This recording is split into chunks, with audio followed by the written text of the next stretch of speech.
Greetings, comrades. This is Andre Aguirre Desjardins with the Phyrexian All Will Be One Cracker Pack. Yes, in this case, we will all be comrades of Phyrexia. That did not open very well. Can I try it this way? Will I edit out my struggle to open this pack? The answer to that question is definitely no. Alright. This time's actually kind of... Phyrexia Might Token. Good man. Island. Is this where the rare's at front? Uncommon, uncommon.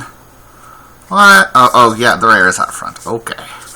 1, 2, 3. Skip-a-maroo. Excellent. Alright.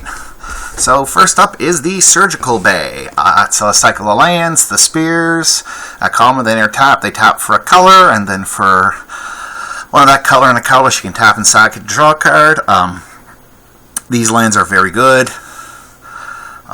Again, I think people should be taking lands highly over any other playable. This land cycle is great.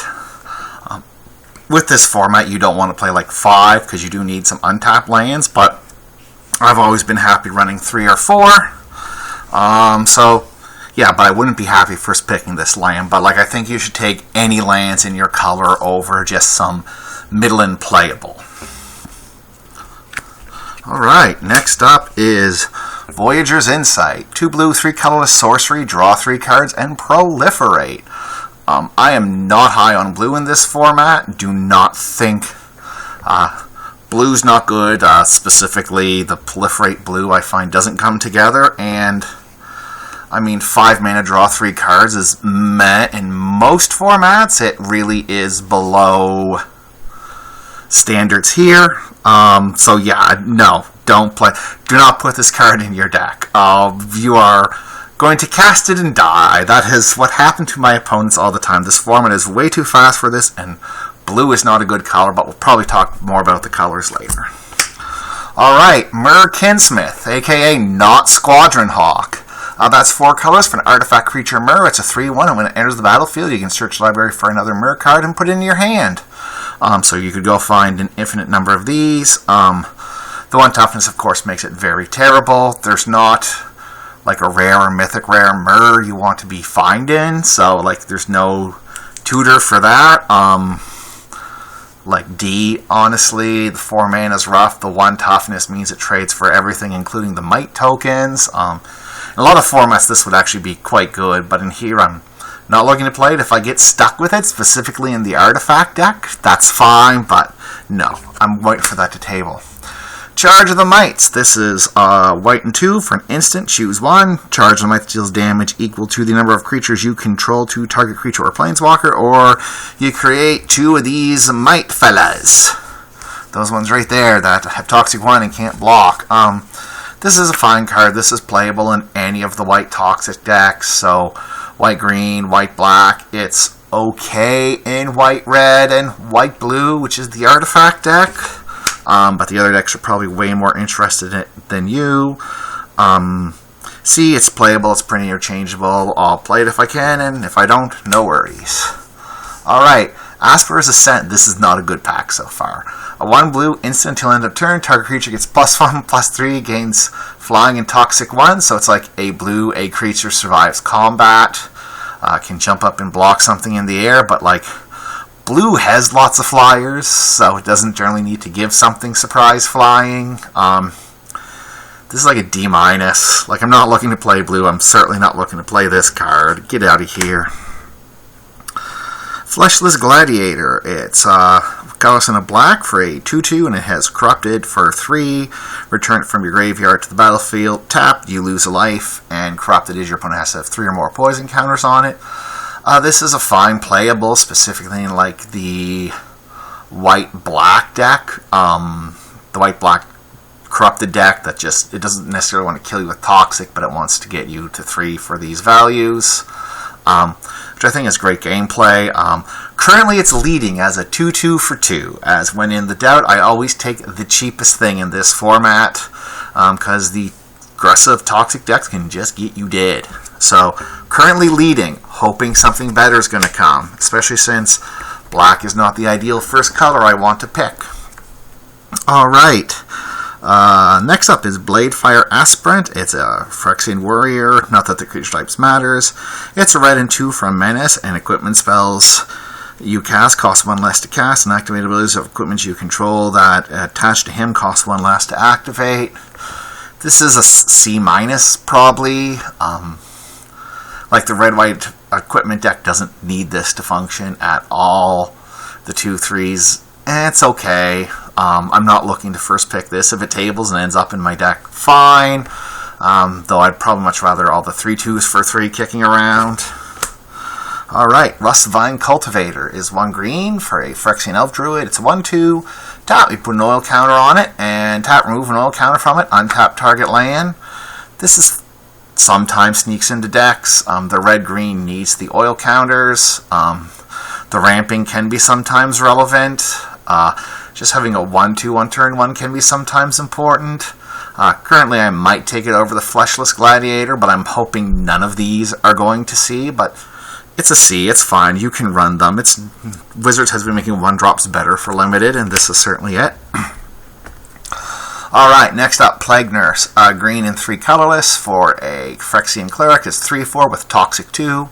And each other creature you can, for a green and 2 colorless, for each other creature you control with Toxic, gains Toxic 1 until end of turn. Activate only once each turn. In my Green X Toxic decks, I've been very happy to play this card. But I would want to be in Green X Toxic. The 3/4 for 4, if you're not looking to Toxic things up, is very meh, medium.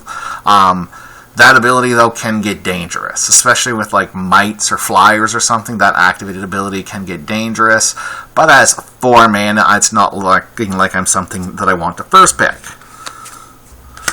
Alright, Furnace Strider. 1 red, 4 colorless for a Phyrexian Beast. It's a 4/5. It enters with 2 oil counters on it. Remove an oil counter from it. It gains haste until end of turn. This has been scarily impressive for a 5-drop. It's a 4/5 haste, and then it gives your next being haste. The oil counters are important for red-green. Very playable in the deck. Definitely an overperformer for like what I would expect. Even then, I'm still not looking to first pick this, though. Again, 5 mana, not good, but it is a C+. Like, this guy does work. If you're in the red-green aggressive deck, this guy's going to do some work for you. Alright, there's the island, so we're on to uncommons. What do we have here? Necrosquito? 4 mana, oof, flying, enters the battlefield with 2 oil counters on it. Gets +1/+1 for each oil counter on it, and whenever another creature or artifact you control is put into the graveyard from the battlefield, you may, or put an oil counter on it. 4/4 flyer for 2 that grows. These historically haven't been great. Like, there was one in Cons that was similar to this, I believe. Didn't perform well there. I can't see this performing any better. The blue-black Proliferate deck really does not come together. I have not seen it do well, and like the one time it beat me, it was more of my deck utterly failing than it doing things well. And I actually think it splashed green, so I think it was a weird 3-color deck. But yeah, this is probably like a D. Like, I would not be happy to play this thing. Black even has some okay flyers in this set. This doesn't even line up good against the common flyers, which are like 1/3. Alright. Necro Rot Priest, Toxic 2. Whenever a creature you control with Toxic deals damage to a player, that player gets an additional poison counter.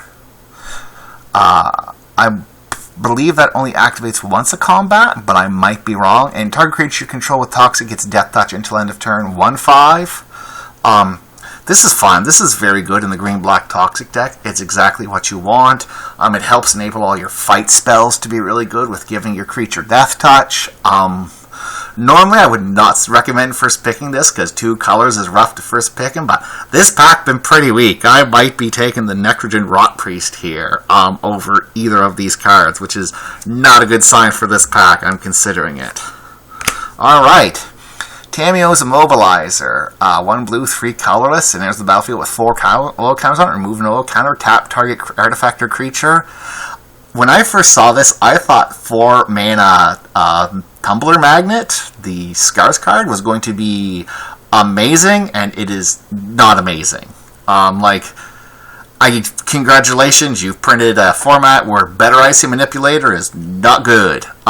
This is too slow. Even in the Artifact Blue decks, which I've drafted, this is just too slow. Yeah, I wish it was good, but it's like a C. Alright, rare. We're hoping for a rare for something here. And we got a Hill Giant. No, we didn't even get a... well, whatever the modern equivalent is. It's 3 mana, 3/3, and it has other text. It's a legendary creature, Phyrexian Goblin Artificer, Scrapwood Iron Golem, and you can sacrifice an artifact to add an amount of red equal to the sacrifice mana's artifact, and you get to spend only mana to cast artifacts, effects or abilities of artifacts. This is obviously for some constructed format. This is a 3/3 for 3, which is fine. That's playable. That's like a C minus in this format. But, yeah. Wow, this was a terrible pack. I think I'm first picking the Necro Rot Priest because it has the highest upside. Hopefully my next Cracker pack will have some better talking points because I'm more looking for a monocolor card that can fit into 1 or 2 archetypes, and there just was nothing here for that. Nothing particularly powerful. Wow, that was a terrible pack. Thank goodness we did not open this in draft. Alright, comrades. Not everybody will be won with this Cracker pack, let me tell you. But this is Andre Aguides Desjardins signing off.